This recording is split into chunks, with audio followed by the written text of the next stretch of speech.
ಹೋಗಿ ಬರ್ತೀನಿ ಶಿವಾನಿ. ಬರೋದಕ್ಕೆ ನನ್ನ ಜೀವನದಲ್ಲಿ ಜಾಗನೂ ಇಲ್ಲ. ಸರಿ ಹೋಗ್ತೀನಿ.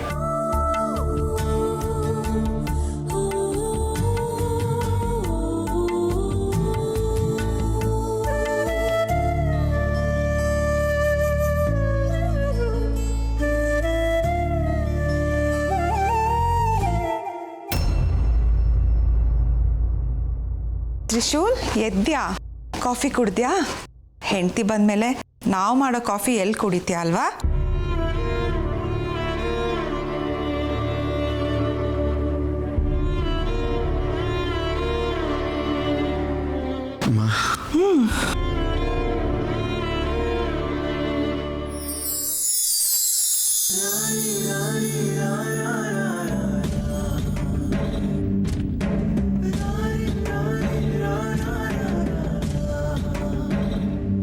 ಏನಾಯ್ತು ತ್ರಿಶೂಲ್? ಕಾಲಿಗೆ ಯಾಕೋ ಮುಗಿತಾ ಇದ್ಯಾ? ಹೇಳು, ಏನಾಯ್ತು ಹೇಳೋ. ಏನಿಲ್ಲಮ್ಮ, ಅದು ಒಂದು ಇಂಪಾರ್ಟೆಂಟ್ ಕೆಲಸದ ಮೇಲೆ ಆಚೆ ಹೊರಟಿದ್ದೆ, ಅದಕ್ಕೆ. ಅಷ್ಟೇನಾ? ನೀನು ಅಂದ್ಕೊಂಡಿದ್ದು ಆಗೇ ಆಗುತ್ತೆ, ನೀನು ಮಾಡೇ ಮಾಡ್ತೀಯ. ಹೋಗ್ಬಾ.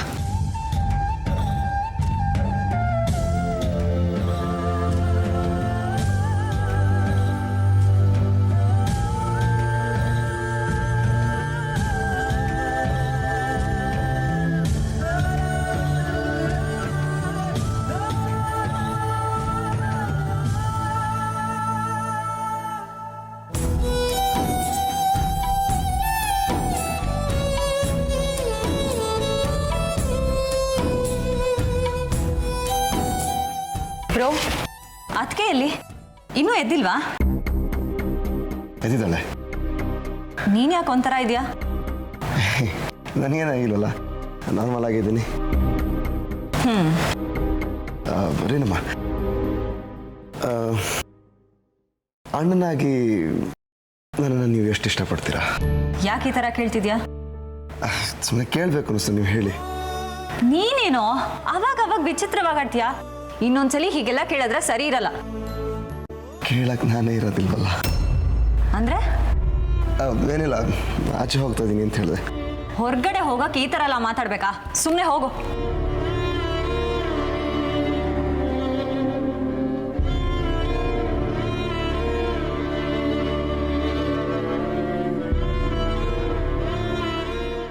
ಮಾವ, ಬಾಯ್ ಮಾವ. ಏನಪ್ಪ ಇವತ್ತು ಸ್ಪೆಷಲ್ಲಾಗಿ ಬಾಯಿ ಅಂತಿದ್ಯಾ? ಪರ್ಮನೆಂಟಾಗಿ ಏನಾದರೂ ಈ ಮನೆ ಬಿಟ್ಟು ಹೋಗ್ತಾ ಇದೀಯಾ? ಯಾಕೆ ಮಾವ? ತಮಾಷೆ ಮಾಡಿದೆ ಕಣ, ತಮಾಷೆ.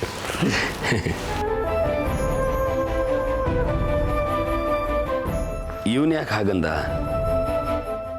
ಏನೋ ಇವನ್ ಸವಾಸನೆ ಬೇಡ. ಪರಮೇಶ್ವರಿಯ ಪುಣ್ಯನಾಮವನ್ನು ಪಗಲಲು ಸರಸಾನರಾಗದಿಂದ ಕೇಳಿದವರಿಗೆ ದುರಿತ ಕಂಟಕೊಳ್ಳದು ಕೈ ಸಾರುತ್ತೆ ಮೃತರ ಭೋಗ ಮೋಕ್ಷಗಳು.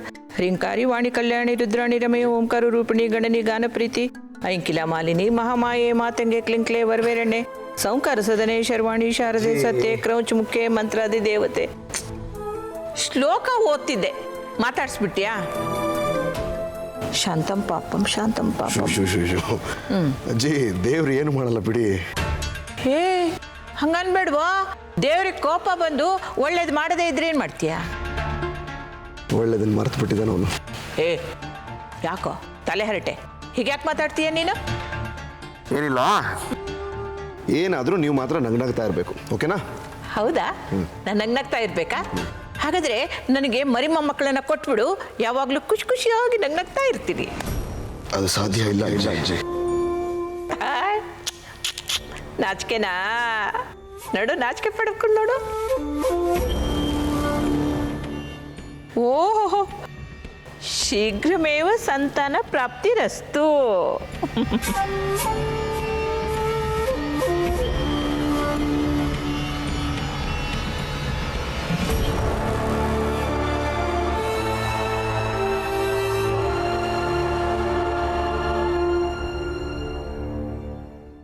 ಮಾ, ಏನು ಮಗನೆ, ನನಗೆ ಕೆಲಸ ಜಾಸ್ತಿ ಇದೆ. ಅಮ್ಮ ಅದಲ್ಲಿ ಇಡಮ್ಮ, ನಿನ್ನ ಹತ್ರ ಒಂದು ಸ್ವಲ್ಪ ಮಾತಾಡಬೇಕು. ಏನು ವಿಷಯನೋ? ನನಗೆ ಏನೋ ಕೇಳ್ತೀನಿ, ಏನೋ ಅನ್ಕೋಬಾರ್ದು. ಕೇಳು. ನನಗೆ ತಮ್ಮನೋ ತಂಗಿನೋ ಹುಟ್ಟಿದ ಮೇಲೆ ನನ್ನ ಮೇಲಿರೋ ಪ್ರೀತಿ ಕಮ್ಮಿ ಆಗಲ್ಲಲ್ವಮ್ಮ? ಯಾಕೋ ಮಗನೆ ಆ ಥರ ಎಲ್ಲ ಕೇಳ್ತಿದ್ಯಾ? ನಿನ್ನ ಮೇಲೆ ಪ್ರೀತಿನ ನಾನು ಯಾವಾಗಲೂ ಕಮ್ಮಿ ಮಾಡಿದ್ದೀನಿ? ಯಾವತ್ತೂ ಕಮ್ಮಿ ಮಾಡಿಲ್ಲ. ಆದರೂ ನನಗೊಂದು ಆಸೆ. ಏನು ಆಸೆನೋ? ನಾನು ನಿನ್ನ ಹೊಟ್ಟೆಲ್ಲೇ ಹುಟ್ಟಬೇಕು ಅಂತ ಆಸೆ. ಮುಂದಿನ ಜನ್ಮದಲ್ಲಿ ನೀ ನನ್ನ ಮಗನಾಗೇ ಇರ್ತೀಯ. ನಾನು ಹೇಳಿದ್ದು ಈ ಜನ್ಮದಲ್ಲಿ. ಚಿಕ್ಕ ಮಕ್ಕಳ ಥರ ಮಾತಾಡ್ಬೇಡ. ಈ ಜನ್ಮದಲ್ಲಿ ಹೇಗೋ ಸಾಧ್ಯ? ನಾನು ಸತ್ಮೇಲೆ ಅದು ಸಾಧ್ಯ ಆಗ್ಬೋದಮ್ಮ.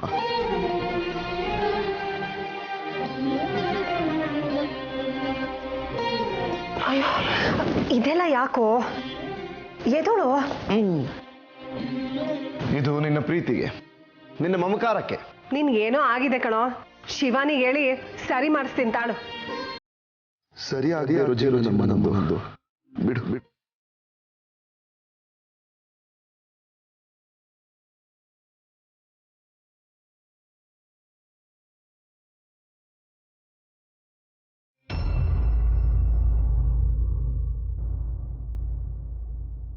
ಜೀವ ಕೊಟ್ಟವಳು, ತುತ್ತು ಇಟ್ಟವಳು, ಭೂಮಿ ಮೇಲೆ ಒಬ್ಬಳೇ. ಪ್ರಾಣ ಒತ್ತೆ ಇಟ್ಟು ಜನ್ಮ ನೀಡುವಳು, ತಾಯಿ ಇಲ್ಲಿ ಒಬ್ಬಳೇ. ಕಾಣುವ ದೈವವೇ ಕಂಬನಿ ಇಟ್ಟರೆ ಬದುಕಿಗೆ ಅರ್ಥ ಎಲ್ಲಿದೆ? ಐ ಲವ್ ಯು ಮಾ. ನೀನು ಐ ಲವ್ ಯು ಅಂತ ಹೇಳ್ಬೇಕಾಗಿರೋದು ನನಗಲ್ಲ, ನೀನು ಹೆಂಡತಿಗೆ. ಹೋಗಿ ಅವಳಿಗೆ ಹೇಳು. ನಾನು ನಿನಗೆ ಹೇಳ್ತಾ ಇದ್ದೀನಲ್ವಾ, ಸುಮ್ಮನೆ ಅದನ್ನು ತಗೊಳ್ಳೋದು ನೋಡು, ದಾನ ಮಾಡೋದು ನೋಡ್ಬೇಡ. ಸರಿನಪ್ಪ, ಲವ್ ಯು ಟು ಕಂದ.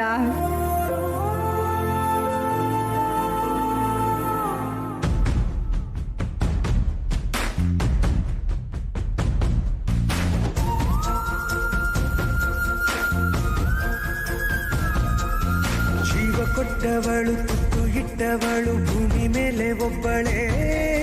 ಪ್ರಾಣ ಒತ್ತೆ ಇಟ್ಟು ಜನ್ಮ ನೀಡುವಳು, ತಾಯಿ ಇಲ್ಲಿ ಒಬ್ಬಳೇ. ಕಾಣುವ ದೈವವೇ ಕಂಬನಿ ಇಟ್ಟರೆ ಬದುಕಿಗೆ ಅರ್ಥ ಎಲ್ಲಿದೆ? ಅಬ್ಬಾ, ಕೊನೆಗೂ ಈ ತ್ರಿಶೂಲ್ ಹೇಳ್ದಾಗೆ ಮಾಡ್ತಿದ್ದಾನೆ. ಕೊನೆಗೂ ನನಗೆ ಈ ತಾಳಿಯಿಂದ ಮುಕ್ತಿ ಕೊಡ್ತಿದ್ದಾನೆ. ಸತ್ಯ, ಈ ತಾಳಿಯಿಂದ ನಾನು ನನ್ನ ಆದಿಶೇಷನ ಕಳ್ಕೊಂಡೆ, ನಾಗಲೋಕದ ಸಂಬಂಧನ ಕಳ್ಕೊಂಡೆ. ನಾನು ಸಂಪೂರ್ಣವಾಗಿ ಶಕ್ತಿಹೀನಳಾದೆ. ಆದರೆ ಈಗ ಅವನಾಗವನೇ ನನ್ನಿಂದ ದೂರ ಹೋಗ್ತಿದ್ದಾನೆ. ನನಗೆ ಯಾವ ತೊಂದರೆನೂ ಇಲ್ಲ. ನಾನೀಗ ಎಲ್ಲ ಸಮಸ್ಯೆಗಳಿಂದನೂ ಹೊರಗೆ ಬರ್ಬೋದು.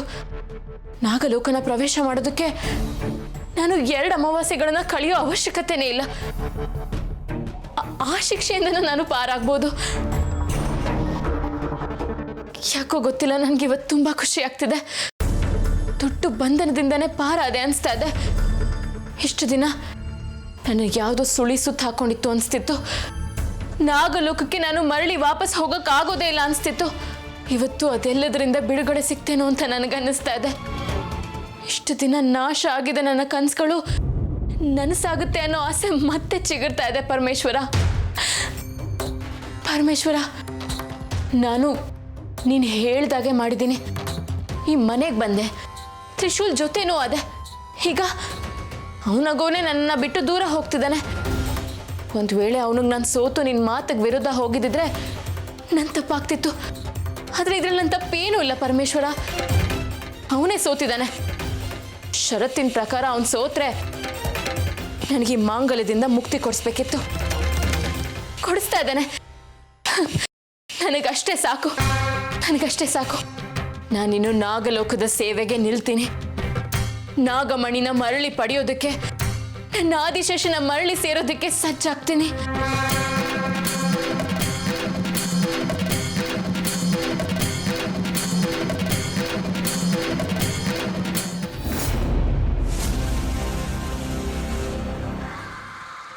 ಅಳಿಮಯ್ಯ ಯಾರನ್ನ ಹುಡುಕ್ತಿದೀಯಾ ಏನು ವಿಷಯ?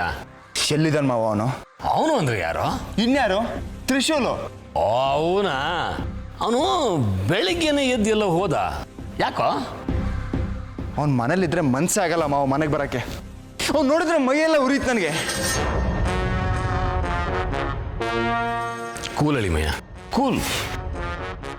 ನನ್ನ ಲೈಫ್ ಹೇಗಿತ್ತು ಮಾವ, ಯಾವ ಸ್ಥಿತಿಗೆ ತಂದಿಟ್ಟಿದ್ದಾನೆ. ಶಿವಾನಿ ನನಗೆ ಸೇರ್ಬೇಕಾಗಿದ್ದು. ಇವತ್ತು ಅವನು ಏನು ಸ್ಥಾನದಲ್ಲಿದ್ದಾನೋ ಆ ಸ್ಥಾನದಲ್ಲಿ ನಾನು ಇರಬೇಕಾದವನು. ನನಗೆಲ್ಲ ಅರ್ಥ ಆಗುತ್ತೆ. ಅರ್ಥ ಏನು ಪ್ರಯೋಜನ? ಯಾರ ಕೈಯಿಂದನೂ ಏನೂ ಮಾಡೋಕ್ಕಾಗ್ಲಿಲ್ವಲ್ಲ. ಅಳಿಮಯ್ಯ, ನಾನು ನಿನ್ನ ಜೊತೆಗಿರ್ತೀನಿ. ನನ್ನ ಜೊತೆಗಿರ್ಬೇಕಾಗಿದ್ದು ನೀನಲ್ಲ, ಶಿವಾನಿ. ಯಾಕೆ ಮಾವ ಏನೂ ಮಾತಾಡ್ತಿಲ್ಲ? ನಮ್ಮಿಬ್ಬರನ್ನು ಒಂದು ಮಾಡಕ್ಕೆ ತಾಕತ್ತಿಲ್ಲ ಅಲ್ವಾ? ಅದು ಹಾಗಲ್ಲ ಅಳಿಮಯ್ಯ. ಮಾವ, ಈ ಮನೇಲಿರೋರೆಲ್ಲ ದೊಡ್ಡ ದೊಡ್ಡ ಹ್ಯಾಂಡ್ಗಳೇ. ಹಾಗೆ ಮಾಡ್ತೀನಿ ಹೀಗೆ ಮಾಡ್ತೀನಿ ಅಂತ ಎಲ್ಲ ಹೇಳ್ತಾನೆ ಇರ್ತಾರೆ. ಬರೀ ಮಾತಿಗಷ್ಟೇ, ಯಾರು ಏನೂ ಮಾಡಲ್ಲ. ಮಾವ, ನಂಗೆ ಈ ಮನೆನೂ ಸಾಕು, ಮನೆಯವ್ರ ಸವಾಸನೂ ಸಾಕು. ಅಳಿಮಯ್ಯ, ಹಾಗೆ ಮಾತ್ರ ಹೇಳ್ಬಿಡು. ನೋಡು, ಎಲ್ಲ ಸರಿ ಹೋಗುತ್ತೆ, ನೀನು ಸಮಾಧಾನವಾಗಿರು. ಹಳೇ ಡೈಲಾಗ್ ಆಯ್ತು ಮಾವ. ಇಲ್ಲ ಅಳಿಮಯ್ಯ, ನನ್ನ 6th ಸೆನ್ಸ್ ಹೇಳ್ತಾ ಇದೆ, ನಿನಗೂ ಟೈಮ್ ಬರುತ್ತೆ, ಆಗ ನೀನು ರಾಜ ಆಗ್ತೀಯ, ನಾನು ಮಂತ್ರಿಯಾಗಿರ್ತೀನಿ, ಶಿವಾಯಿನೂ ನಿನ್ನ ಜೊತೆ ಇರ್ತಾಳೆ. ಆಗ ಈ ಮನೆಯವರೆಲ್ಲ ನೀನು ಹೇಳ್ದಂಗೆ ಕೇಳ್ಕೊಂಡು ಬಿದ್ದಿರ್ತಾರೆ. ಅದೇ ಟೈಮ್ಗೋಸ್ಕರನೇ ನಾನು ಕಾಯ್ತಾ ಇದ್ದೀನಿ ಮಾವ. ತ್ರಿಶೂಲ್, ನಿನ್ನ ಟರ್ನ್ ಮುಗೀತಾ ಬಂತು, ನನ್ನ ಟರ್ನ್ ಸ್ಟಾರ್ಟ್ ಆಗ್ತಾ ಬಂತು. ನಾನು ಕೊಡೋ ಒಂದೊಂದು ಪೆಟ್ಟು ನಿನಗೆ ನರ್ಕ ತೋರಿಸ್ತಾನೆ ಇರುತ್ತೆ.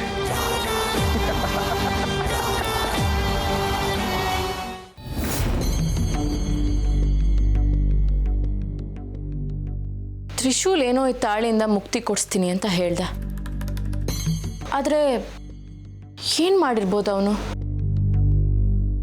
ಒಂದು ವೇಳೆ ಮನೆಯವ್ರ ಹತ್ರ ಎಲ್ಲ ಮಾತಾಡಿ ನನಗೆ ಮದುವೆ ಇಷ್ಟ ಇಲ್ಲ ಅಂತ ಹೇಳಿದಾನ?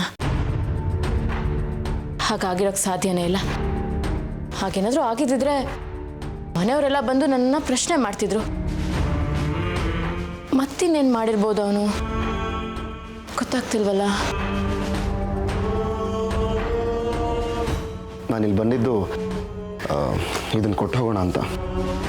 ತಗೋ. ಏನಿದು? ಪತ್ರ, ಲೆಟರ್. ಮುಂದಿನ ದಾರಿ ಏನು ಅಂತ ನೋಡಲೇಬೇಕಲ್ವಾ? ಆವಾಗ ನಿನ್ನ ಜೊತೆ ಮಾತಾಡೋದಕ್ಕೆ ಟೈಮ್ ಇರುತ್ತೋ ಇಲ್ಲೋ ಗೊತ್ತಿಲ್ಲ. ಇದ್ರೂ ನೀನು ನನ್ನ ಜೊತೆಗೆ ಮಾತಾಡ್ತೀಯ ಅನ್ನೋ ಗ್ಯಾರಂಟಿನೂ ನನಗಿಲ್ಲ. ಅದಕ್ಕೆ ಎಲ್ಲ ಆ ಪತ್ರದಲ್ಲಿ ಬರೆದಿದ್ದೀನಿ. ಹೌದು, ಅವನೇನೋ ಪತ್ರ ಬರೆದಿದ್ದೀನಿ 3 ದಿವಸ ಆದಮೇಲೆ ಓದು ಅಂತ ಹೇಳಿದ್ನಲ್ಲ, ಎಲ್ಲಿಟ್ಟಿದ್ದಾನೆ ಅದನ್ನು?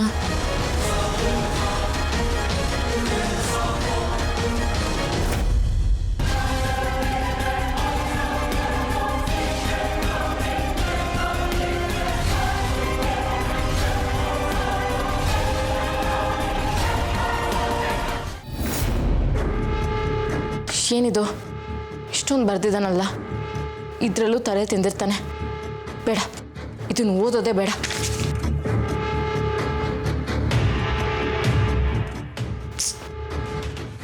ಆದರೂ ಯಾಕೋ ಮನ್ಸು ತಡಿತಿಲ್ವಲ್ಲ. ಇಷ್ಟು ದಿನನೇ ಒಂದು ಕಾಟನ್ನ ತಡ್ಕೊಂಡಿದ್ದೀನಿ. ಒಂದ್ಸತಿ ಓದೇ ಬಿಡ್ತೀನಿ.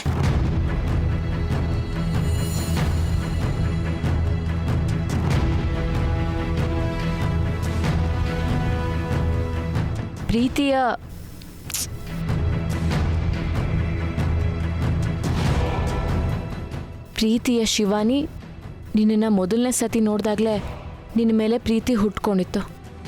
ನಿನ್ನನ್ನು ಭೇಟಿ ಮಾಡಬೇಕು ಅಂತಲೇ ಯಜಮಾನರು ನಿನ್ನನ್ನು ಭೇಟಿ ಮಾಡೋಕ್ಕೆ ಹೇಳಿದ್ದಾರೆ ಅನ್ನೋ ನೆಪ ಇಟ್ಕೊಂಡು ನಿನ್ನ ಮನೆಗೆ ಬರ್ತಾ ಇದ್ದೆ. ನೀನು ನನ್ನ ಜೊತೆ ಖುಷಿಯಾಗೇ ಮಾತಾಡ್ತಾ ಇದ್ದೆ, ಪ್ರೀತಿಯಿಂದನೇ ನಡ್ಕೊಳ್ತಾ ಇದ್ದೆ. ನನಗೆಷ್ಟೋ ಸರಿ ನಮ್ಮಿಬ್ಬರ ಮಧ್ಯ ಹೇಳ್ಕೊಳಕ್ಕೆ ಆಗದೇ ಇರೋ ಪ್ರೀತಿ ಇದೆ ಅಂತ ಅನ್ನಿಸ್ತಾ ಇತ್ತು. ಆದರೆ ನಾನೇ ಅದನ್ನು ಮೊದಲು ಹೇಳ್ಕೊಂಡ್ರೆ ನೀನು ನನ್ನ ಮೇಲೆ ಕೋಪ ಮಾಡಿಕೊಂಡು ನನ್ನಿಂದ ದೂರ ಆಗ್ಬಿಡ್ತೀಯ ಅನ್ನೋ ಬೇಜಾರು ನನಗಿತ್ತು. ಅದಕ್ಕೆ ಹೇಳ್ಕೊಂಡಿರಲಿಲ್ಲ. ಆಮೇಲೆ ಏನಾಯಿತು ಅಂತ ನಿನಗೆ ಗೊತ್ತಿದೆ. ನಾನು ನಿನಗೆ ಇಷ್ಟ ಇಲ್ಲ ಅನ್ನೋದು ನನಗೆ ಆವತ್ತೇ ಗೊತ್ತಿತ್ತು ಶಿವಾನಿ. ಆದರೆ ನಿನಗೆ ತಾಳಿ ಕಟ್ಟಿದ ಉದ್ದೇಶ ನನ್ನ ಪ್ರೀತಿ ಏನು ಅಂತ ನಿನಗೆ ಅರ್ಥ ಆಗುತ್ತೆ ಅಂತ ಅಂದ್ಕೊಂಡಿದ್ದೆ. ಆದರೆ ಅದೆಲ್ಲ ವೇಸ್ಟ್ ಆಗೋಯ್ತು ಶಿವಾನಿ. ನಾನು ಯಾವ ನಿರೀಕ್ಷೆ ಇಟ್ಕೊಂಡ್ರೂ ಅದು ಬರೀ ನಿರೀಕ್ಷೆಯಾಗಿ ಉಳಿಯುತ್ತೆ ಅಷ್ಟೇ. ನಿನ್ನ ಮನಸ್ಸು ಮಾತ್ರ ಬದಲಾಗಲ್ಲ.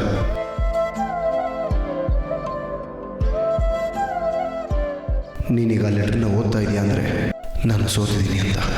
ಸೋತಿರೋ ನಾನು ನಿನ್ನಿಂದ ದೂರ ಹೋಗ್ತಾ ಇದ್ದೀನಿ. ಯಾವತ್ತೂ ನಿನ್ನ ಕಣ್ಣು ಕಾಣಿಸ್ಕೊಳ್ಳೋದಿಲ್ಲ.